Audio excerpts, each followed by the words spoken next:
نحمده ونصلي ونسلم على سيدنا ومولانا محمد رسوله النبي الأمين المكين الحنين الكريم الرؤوف الرحيم. أما بعد فأعوذ بالله من الشيطان الرجيم. بسم الله الرحمن الرحيم. قال الله تبارك وتعالى في الكلام المجيد والفرقان الحميد: إن الله وملائكته يصلون على النبي يا أيها الذين آمنوا صلوا عليه وسلموا تسليما. مولاي صل وسلم دائما أبدا على حبيبك خير الخلق كلهم محمد سيد الكونين والثقلين والفريقين من عرب ومن عجم. يا رب بالمصطفى بلغ مقاصدنا واغفر لنا ما مضى يا واسع الكرم.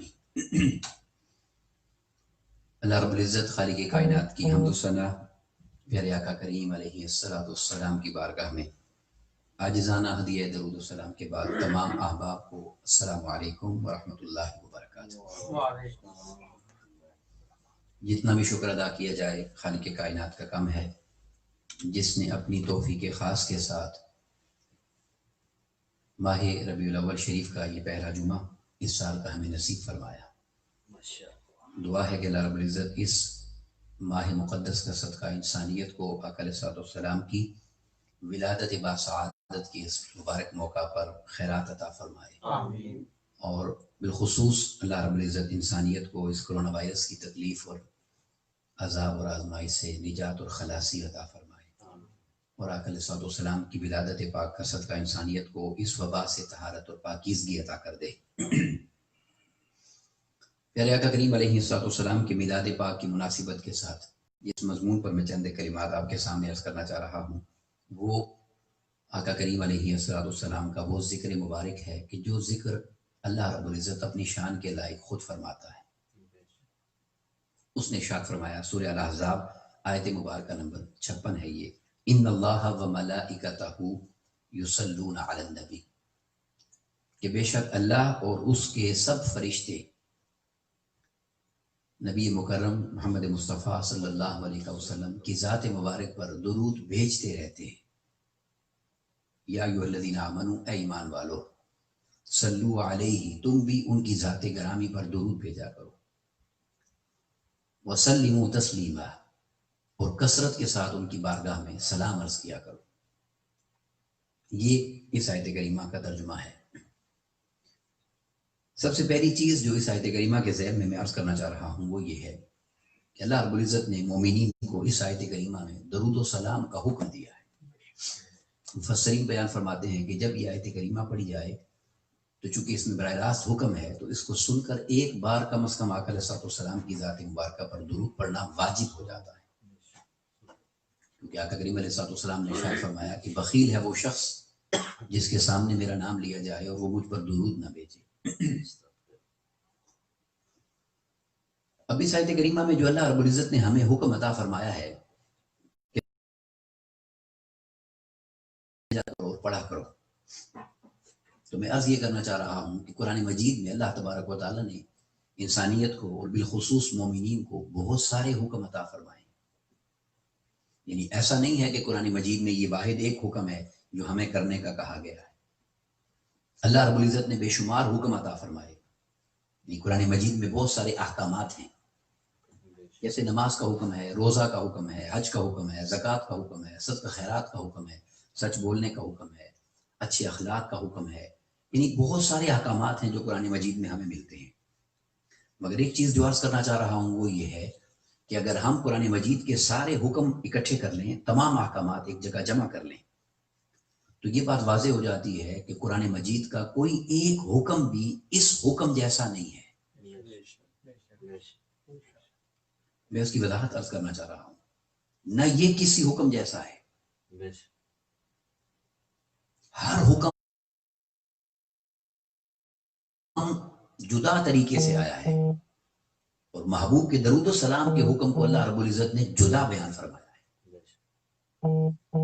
اب اس سے پہلے کہ میں اس کی وضاحت کروں کہ اس میں جدائی کیا ہے یا کیسے یہ منفرد ہے، تو یہ بات سمجھ لینی چاہیے کہ جس رب کائنات نے اپنے محبوب پاک علیہ السلام کی ذات پر بھیجے جانے والے درود و سلام کے حکم کی مثل نہیں بننے دی.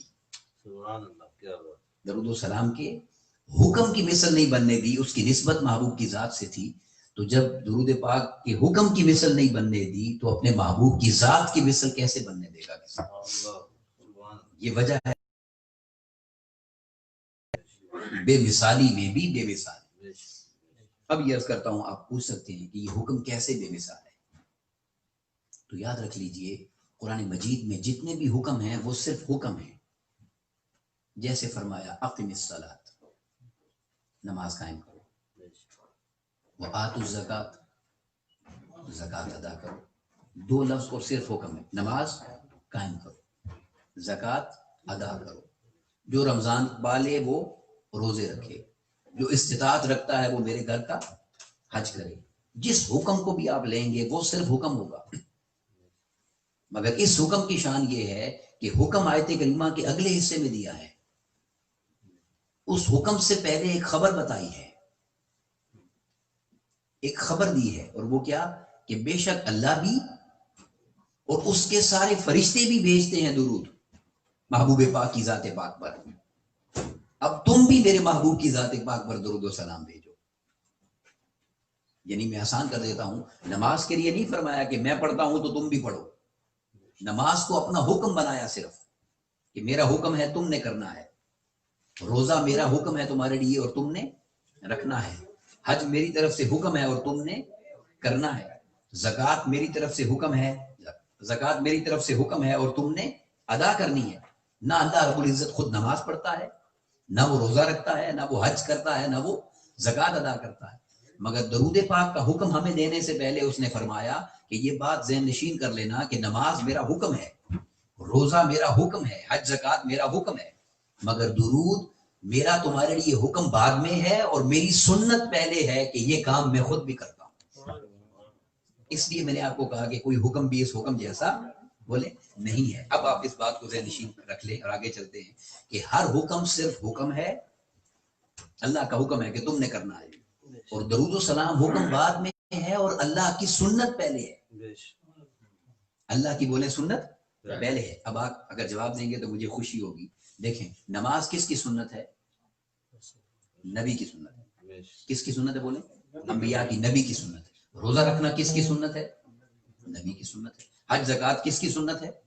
بولیے، انبیاء کی سنت ہے، نبی کی. اور انبیاء مخلوق ہیں، اور انبیاء مخلوق ہیں، اور درود خالق کی سنت ہے جو خدا ہے، اللہ ہے. اب سوال یہ پیدا ہوتا ہے کہ اس میں تو کسی کو اختلاف نہیں ہے نا کہ مخلوق سے خالق اعلیٰ اور بڑا ہے. تو جب خالق بڑا ہے مخلوق سے تو پھر اس کی سنت بھی مخلوق کی سنت سے بولیے بڑی ہوگی. یہ وجہ ہے کہ ہر عبادات میں افضلیت ہے، شان ہے، فضیلت ہے، ان کا مقام ہے.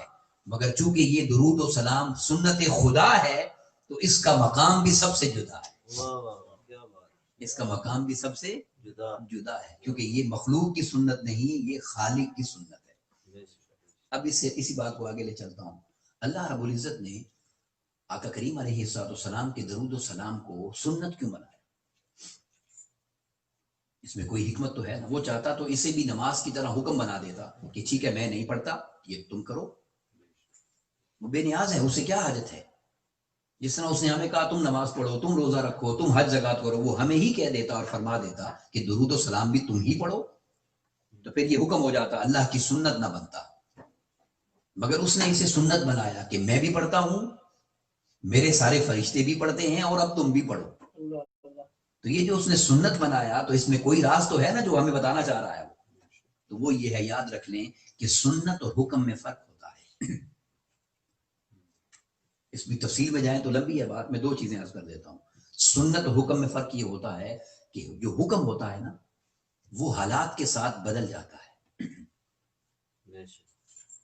اس میں گنجائش ہوتی ہے، فلیکسیبلٹی ہوتی ہے چینجنگ کی. حکم بدلتا ہے. جیسے بڑی سادہ مثال، میری عادت ہے میں بڑی سادہ سی بات کرتا ہوں تاکہ یاد رہ جائے. کہ دیکھیں 4 رکعت نماز پڑھنا فرض ہے، ظہر کی نماز، ٹھیک ہے. جب آپ سفر پر جاتے ہیں تو حکم بدل جاتا ہے. اور بدلتا کیسا ہے کہ وہ کم ہو جاتا ہے. وہ 4 فرض 2 بن جاتے ہیں، اب قصر نماز پڑھنی ہے. بس یہ 2 باتیں یاد رکھ لیں، حکم بدلتا بھی ہے، حکم کم بھی ہوتا ہے۔ اور آسان مثال ہے، کھڑے ہو کر نماز پڑھنا حکم ہے، اب ہم کہتے ہیں بیمار ہو گئے، شریعت کہتی ہے بیٹھ کے پڑھ لو۔ ہم کہتے ہیں زیادہ بیمار ہیں، شریعت پھر حکم بدلتی ہے لیٹ کے پڑھ لو۔ ہم اور زیادہ بیمار ہیں، شریعت پھر حکم بدلتی ہے اشارے سے پڑھ لو۔ تو شریعت حکم کو بدلتی بھی ہے اور حکم چینج بھی ہوتا ہے حالات کے ساتھ۔ اب ذرا غور کریں، اللہ تبارک و تعالیٰ نے فرمایا محبوب اگر میں نے آپ کے درود و سلام کو حکم بنا دیا تو کہیں کسی وقت میں آ کے کوئی اسے بدل نہ دے، کہیں کوئی آ کر اس کو کم زیادہ کرنے نہ لگ جائے۔ تو میری نماز کوئی بدلتا ہے تو بدلتا رہے، میں تو بے نیاز ہوں۔ میرے روزے حج زکات کو کوئی بدلتا رہے تو بدلتا رہے، میں بے نیاز ہوں۔ آپ کے درود کو اپنی سنت بناتا ہوں، اور میری سنت کی شان یہ ہے کہ ولن تجد لسنت اللہ تبدیلا، حتیٰ کہ فرمایا ولن تجد لسنت اللہ تحویلا۔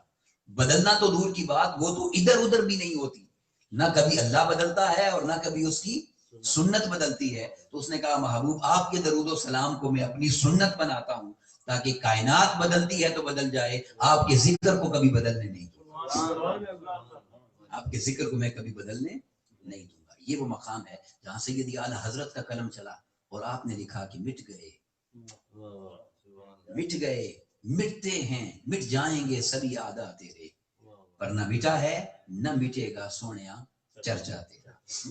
کیونکہ یہ انسانیت کے بس میں رہا ہی نہیں، محبوب کے ذکر کو اللہ رب العزت نے اپنی شان کے لائق اپنی بارگاہ سے جوڑا۔ وَرَفَعْنَا لَكَ ذِكْرَكَ، ہم آپ کا ذکر بلند کر رہے ہیں، کون ہے ہم سے بڑا جو آ کر کم کرے گا۔ تو اللہ تبارک و تعالیٰ نے آقا علیہ السلام کے اس درود و سلام کو اپنی سنت بنایا، اپنی سنت بنایا۔ یہ فرق آیا سنت اور حکم کا۔ اسی میں ایک چیز اور عرض کر دیتا ہوں، اللہ تبارک و تعالیٰ کی جب یہ سنت ہو گئی نا، یہ سادہ سی باتیں ہیں مگر عقیدے کی، انہیں یاد رکھیے گا، بنیادی چیزیں ہیں یہ سمجھنے والی۔ تو اللہ رب العزت چونکہ وہ خالق ہے، وہ مخلوق نہیں ہے، اس لیے اس نے اس کی سنت پر کوئی قید نہیں لگ سکتی، اس سے کوئی پابند نہیں کر سکتا، اس لیے درود و سلام پر کوئی قید نہیں ہے۔ جیسے مثال دیتا ہوں، نماز فرض ہے پڑھنا، اللہ کا حکم ہے، دین کی پہچان ہے، کافر و مومن کا فرق ہے، نماز جنت کی کنجی ہے، دین کی عمارت کا ستون ہے، سب آپ کو احادیث یاد ہیں، آقا صلی اللہ علیہ وسلم کی فرامین قرآن مجید میں جگہ جگہ آیا۔ اتنی بڑی اہمیت اور شان کی بات ہے یہ، مگر اس نماز کے اندر بھی کچھ پابندیاں ہیں، کیونکہ یہ مخلوق کی سنت ہے۔ اب آپ کہیں گے کیسی پابندیاں ہیں؟ تو بھائی دیکھیں، اگر مجھے رات کو اللہ رب العزت کوئی مہربانی کر دے، بہت اچھا خواب آ جائے، بہت اچھی کسی بزرگ ہستی کی زیارت ہو جائے، بڑا میرا روحانی طبیعت بنی ہو، اور میں فجر میں اٹھ کے کہوں کہ بھائی میں نے تو آج 20 رکعتیں پڑھنی ہیں، تو شریعت آپ کو نہیں پڑھنے دے گی، فجر کی رکعتیں 4 ہیں، پابندی ہے، قید ہے، 4 رکعت سے زیادہ فجر کی نماز نہیں پڑھ سکتے۔ اب رکعت کی قید آ گئی، پھر وقت کی قید ہے، جب شروع ہوگا تو پڑھیں گے، جب سورج نکل آیا تو نماز قضا ہو جائے گی۔ اسی طرح آپ روزہ لے لیں، سال میں ایک مہینہ آپ نے رکھنا ہے، زکوٰۃ سال میں ایک بار دینی ہے، آج زندگی میں ایک بار آپ پر فرض ہے، ہر چیز میں پابندی اور قید ہے۔ پھر اور باریکی میں جائیں تو بغیر وضو نہیں پڑھ سکتے آپ، اور باریکی میں جائیں تو قبلہ رخ ہونا ضروری ہے۔ تو یہ ساری پابندیاں ہیں، یہ پوری نہ ہو تو آپ کر بولے نہیں سکتے۔ تو وقت کی پابندی ہے، ٹائم کی پابندی ہے، رکعت کی پابندی ہے، تعداد کی پابندی ہے، ادھر ادھر مڑنے کی پابندی ہے، ہر طرح کی پابندی آپ کو عبادتوں میں ملے گی۔ کیوں؟ کہ وہ مخلوق کی سنت ہے۔ اب آ جائیں ذرا درود و سلام پر، کہ پوچھتے ہیں شریعت سے کہ کس وقت پڑھا جائے اور کس وقت نہ پڑھا جائے، کتنا پڑھا جائے اور کتنا نہ پڑھا جائے، کس طرف منہ کر کے پڑھا جائے اور کس طرف منہ کر کے نہ پڑھا جائے۔ کیا اس کے لیے بھی کوئی زوال کا وقت ہے کہ جب تو اپنے سجدے سے روک دیتا ہے کہ اس وقت مجھے سجدہ بھی نہیں کر سکتے، یہ زوال کا وقت ہے؟ تو محبوب کے ذکر پر بھی کوئی زوال کا وقت معاذ اللہ ہے؟ کیا اس کے لیے بھی کوئی پابندی ہے؟ کیا اس کی بھی کوئی قضا ہے؟ تو اس نے فرمایا یہ قضائیں تو تب ہوتی جب یہ سنت کسی مخلوق کی ہوتی کہ جس کی حد ہوتی، جب یہ سنت اس خالق کی ہے جس کی اپنی کوئی حد نہیں، تو اس نے اپنے کی بھی کوئی حد نہیں رکھی۔ نعرہ تکبیر، نعرہ رسالت، نعرہ حیدری. اب جو چاہے جہاں چاہے جب چاہے پڑھ لے، یہ ایک ہی تو ذکر ہے جو ہر حال میں قبول ہو جاتا ہے. آپ کو سمجھ آئی بات کیا نہیں؟ اب اس سے آگے چلتے ہیں. اور وہ یہ یاد رکھ لیں، جس چیز پر پابندی ہوتی ہے نا، جیسے نماز کو یاد رکھیں، وقت کی پابندی ہے، وہ نکل جائے تو وہ قضا ہو جاتی ہے. یہ بڑی گہری بات ہے جو میں آپ کے دل میں اتارنا چاہتا ہوں، توجہ سے سنیے گا. جس چیز پر پابندی ہو وہ بولیں قضا ہو جاتی ہے. تو سوچنے کی بات یہ ہے کہ اللہ تبارک و تعالیٰ نے درود و سلام پر پابندی کیوں نہیں رکھی؟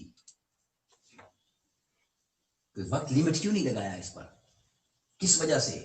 تو اس وجہ سے دل گواہی دیتا ہے کہ وہ چاہتا یہ ہے کہ اتنا بدبخت کوئی نہ ہو کہ جس سے یہ بھی قضا ہو جائے. اتنی بدبختی کسی میں نہ ہو کہ وہ اس سے محروم رہ جائے، اس لیے اس نے اس کی قضا ہی نہیں رکھی. جب شعور آ جائے، جب سمجھ آ جائے، جب عقیدے کی درستگی ہو جائے، جب اصلاح ہو جائے، اسی وقت شروع کر دو. وہ فرماتا ہے میں اسے قبول کر دوں.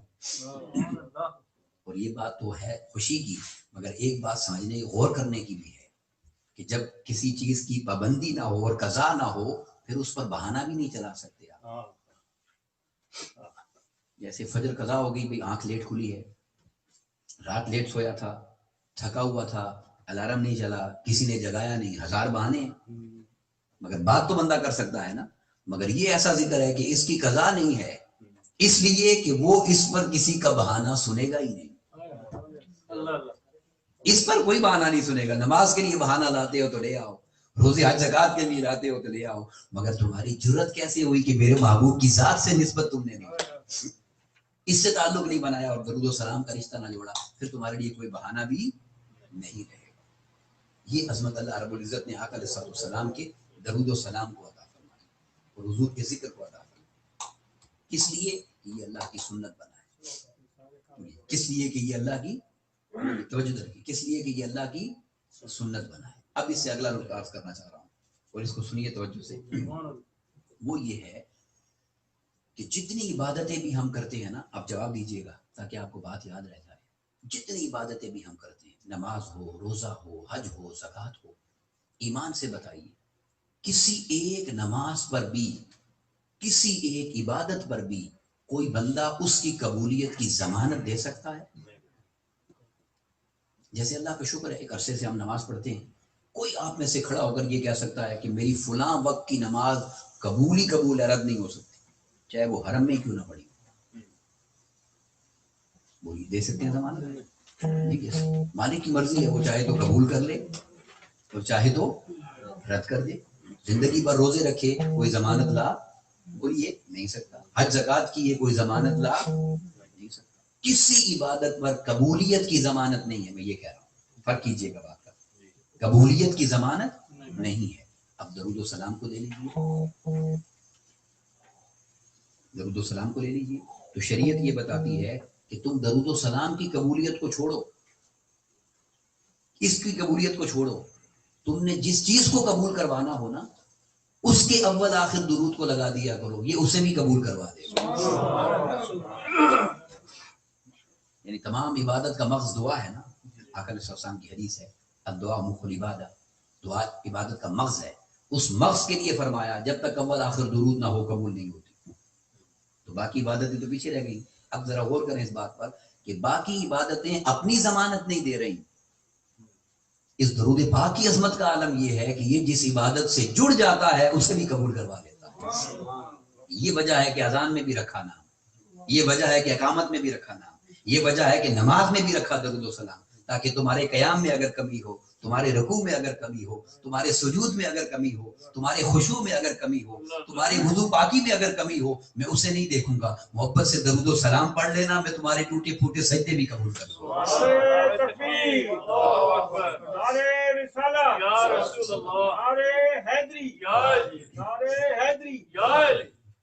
اب اس پر جو اگلی بات میں عرض کر رہا ہوں، اس کا راز آپ کو بتا دیتا ہوں آج. اس میں ایسی کیا بات ہے کہ یہ قبول ہے؟ اگر یہ بات آپ کو سمجھ آ گئی تو آپ کو اشارہ مل جائے گا کہ درود و سلام کی عظمت کیا ہے. یہ بات توجہ سے سمجھیے گا. نماز، روزہ، حج اور زکات